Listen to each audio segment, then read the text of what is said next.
আগে মানুষ ক্লান্ত হতো শরীর দিয়ে, এখন মানুষ ক্লান্ত হয় মাথার ভেতর দিয়ে।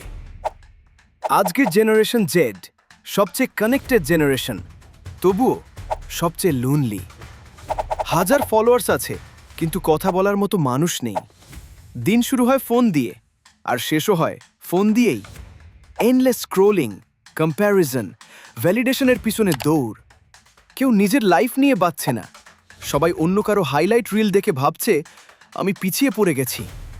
Pressure everywhere, career pressure, relationship pressure, perfect body pressure, even being happy has become pressure. আর এই কনস্ট্যান্ট প্রেশার ধীরে ধীরে মানুষকে এমটি করে দিচ্ছে। সব কিছু আছে, তবুও ভিতরে শান্তি নেই, কারণ হ্যাপিনেস এখন ফিলিং না, কন্টেন্ট হয়ে গেছে। আমরা মোমেন্টস এনজয় করি না, আমরা মোমেন্টস রেকর্ড করি। আর সবচেয়ে ডেঞ্জারাস ব্যাপারটা হলো অনেকেই নিজের ইমোশনস ফিল করতেই ভুলে যাচ্ছে।